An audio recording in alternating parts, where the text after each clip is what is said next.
Hello everybody, this is Jeffrey GT7 and welcome to the episode. In this episode, I'm going to be using the Alfa Romeo 4C Group 4 race car at Tokyo Expressway 600. So in this episode, I'm going to show you guys a very simple, easy build to use for this race. And I'll be doing here showcasing the car, the tune, and the race. So hopefully this will help out. If for some reason this does not help you out at Tokyo Expressway 600, I will recommend just save the car for Le Mans because this car actually is pretty decently good, both in the straights and the corners. Now, I'm going to share something before we get started with the main build. So if you want to go ahead and fast forward to the build itself, that guide, there is a time frame right there below. But without any further ado, let's go ahead and jump into the episode. Now, the thing I'm going to first talk about is going to be concerning about the Porsche Cup. I did mention in, I think it was last episode or a few episodes ago, that NVR is going to try to do two different series per se. One is going to be the Porsche Cup. I've already had somebody interested in this. And if you guys are curious what it consists of, here is what I have listed below. What kind of car it is, the parts, the race setup, everything. You need to know that now the dates for the race is still pending, and what day we're going to race is also pending as well. But hopefully this will help you out. And if you're interested in joining the Porsche Cup, just let me know in the comments below, and I'll send you a link to our Discord. That way you'll be posted and notified on when the next steps will be toward the Porsche Cup. But let's say if you're not really too much of a big fan of road cars like this Porsche 911, but you want something maybe a bit more faster, maybe you're more of a Group 3 or Group 1 fan, well, here's the solution. We're going to be doing a multi-class for this particular series. We just recently got done with PHG. They did a multi-class series, so we're going to do one right here too. Same case with the Porsche Cup. The dates and also the racetracks are pending. The car list, if you cares what cars that are going to be involved in this series, I'll also share them in a couple seconds too. But yeah, we're actually going to be doing a test race this Sunday. And if you're also would like to try this out instead of the Porsche Cup, again, let me know in the comments below. And just like with the Porsche Cup, I'll send you guys an invite to the Discord chat. That way you'll be notified of any upcoming events for either in GT7 or in NASCAR 25. And I did share an episode or a little short earlier today about announcement for NASCAR 25.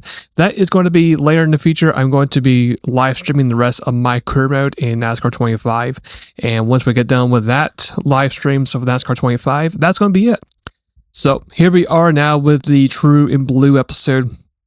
The Alfa Romeo 4C Group 4 race car. There's the car right there. It's going to cost you 350,000 credits. Stats, pretty low in the horsepower, but this car is very small and very nimble. So this car has some pretty good, decently handling characteristics, I would say. There's some certain tracks that this car actually is a very underrated sleeper, which is very, very good. I think one track in particular is possibly Watkins Glen. Very good car to use because of the handling and just seeing how small it is.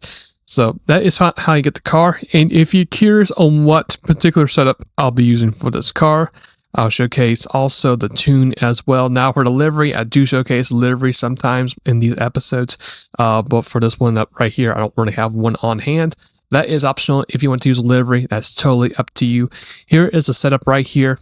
If you want to go ahead and just pause the episode, you can. Sport tires. There is the suspension right there as well. I think the only thing I did touch was the ride height, and that was it. The differential, I didn't touch it at all. Downforce, the front is 155, 350 for the back. For the power output, I got 89. We add some weight to 124. We put that all the way toward the front of the car. And last but not least, we put the fully customized manual transmission right at 370 kilometers. And that was basically the main things I did to this car. For the other part of the list, all you see back here is, of course, the high RPM turbocharger. And that is going to be it. So we actually had to do just a little bit of nerfing on the power itself. But that's because we had that big high RPM turbocharger. Add some weight to the car, put some weight toward the front, and mess around with the downforce, and presto. That's it for the tune. So, the question is going to be, how good is this car? Well, I would say the car overall is generally pretty smooth. The handling is very, very good. The braking is also great too, so you're going to have quite a couple stuff on hand that you can actually will be able to use to your advantage over the AI in this particular race, like braking, handling, even the fuel. Unfortunately for this race, we will have to go in the pit road just to refill the car with fuel, but other than that, the car just did very well. And if you're curious on what the speeds you're looking out for, it just depends. If you actually are behind somebody's slipstream, I was able to get into the low 190s, which is actually pretty cool. But if you're running by yourself without any help of any slipstream whatsoever, I think you're going to be in the low to mid 180s, I think. But other than that, the car did a very, very good job.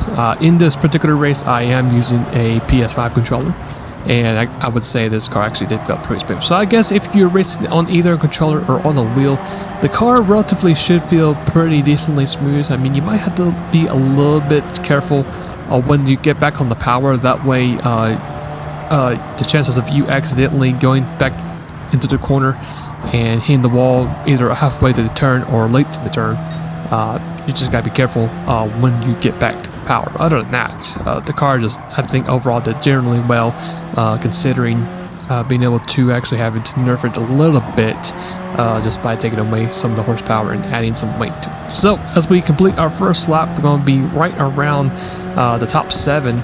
Once we get to this hairpin, you'll be able to clearly see a huge comparison between our brakes versus the AI. I mean, just closing down to that Porsche very quickly, and we're able to try to make a move on the Impreza, but we just don't have the grip. And here comes the Porsche again on our left side. So that hairpin is going to be a little bit tricky, considering that we actually are using a legit low-grade race car. So just be careful with that as well. As we complete the first lap, we're going to be around the top 6 overall, which isn't too bad. That's what I was kind of expecting for this particular car. 221, like I said before, not too shabby. And you can see, since we got the slipstream of the Subaru Impreza, slowly we'll begin to climb, and from that point on we'll hit into the low 190s for this car. So this car has some decently good speed if following the car, but without following it, it might be a little bit of a struggle. Other than that, should relatively be pretty smooth ride overall. So as we crack into top 5, we're now going to try to chase down the main leaders, including that classic Supra as well. And it's no surprise there to see that the NSX is pretty much checked off. We're just going to try to catch these guys, and you can just see the grip of this car being able to actually hit the wall a little bit right there. Surprisingly, going to easily hit purple in that first or that last checkpoint. Then we're going to send it to this corner, banking the pass on the Supra. As we get closer and closer to the Ria Mia and the GTR, we're going to send it into this next corner, and we'll be able to get a lot of ground on the Ria Mia and get that pass made very easily as well. We're going to force it a little bit offside on the track. Fast forward now to lap number 5. It was surprisingly just the GTR and myself. The two of us were chasing down the NSX, and with me being close to GTR, that forces GTR goes a little bit quicker. We're going to go ahead and make the pass on the GTR, and we're going to also do the same thing we did with the Ria Mia and try to take away the lead from the NSX. We're going to send into the corner, and pretty much the same thing happened. Made a move on its left side, going to force it a little bit wide in that corner, and we're going to get ourselves the lead. Fast forward to lap number 8. It's going to be our official hot lap for this race. I would recommend that you stay behind, watch this lap, see what the car is doing, figure when to brake, when to patrol brake, when to let the car, just roll the corners naturally without any brake or gas. So I'll let you guys watch this clip, and I'll be right back to finish up the rest of the episode.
let's go ahead and fast forward to lap number 10. It's going to be our lap to pit, as we're going to go ahead and put the Jaguar our lap down just temporarily. The car, very smooth. I could have possibly done this without pitting if I might have adjusted the field map setting, or might have shifted the gears a bit earlier, possibly, but I just wanted to go ahead and see how far we can go with field map 1. Car, still good. The tires, no need to change them. There's hardly any damage whatsoever to them. Fast forward to the end of the race, and the car just did exceptionally well. Maybe not as quick compared to the Aston Martin, which I did in our previous episode, but still, if you're looking for a race for this Alfa Romeo Group 4, then Tokyo and Le Mans, I would believe, would be the two best picks for it. There's a margin of victory, pretty significant, 26-22 overall, so not too bad at all. Unfortunately for us, we actually got the standard bonus for this race, which I really don't know how. I think it was making contact with other cars, and that's going to be it for the episode. So for the next episode, we're going to be going back to Tokyo Expressway 600 again, and we're going to be using the Rampage, which is quite an unusual car, I would say. I've actually had a little bit of experience with this car when I did the Joker series for PHG at Rare Atlanta, and this car was pretty good. Not as good as the Camaro, which I learned pretty quick that the Camaro was the car to choose from in that race, and I learned pretty quick why that was the case. But other than that, still a pretty fun car to drive. So I'm going to be using this car at Tokyo Expressway 600 again and see what it can do at that track. So hopefully you guys enjoyed today's episode. Hopefully, if you guys are interested in either the Porsche Cup or the Multi-World Class Series, you're more than welcome to let me know, and I'd be more glad to send you a link. If there's any particular builds you want me to try out, you can also add it to the comments below as well. Until then, I'll see you later, and take care.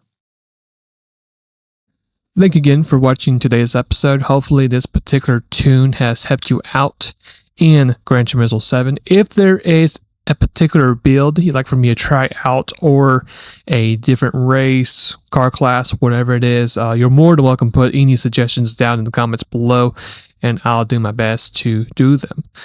So if you guys enjoyed today's episode, why not go ahead and hit the subscribe button as well? It would be very much appreciated. Also, leave a like and share it. If you know somebody personally that is struggling to get a win at Tokyo Expressway 600, then you're more than welcome to share this episode, and hopefully it will help them out.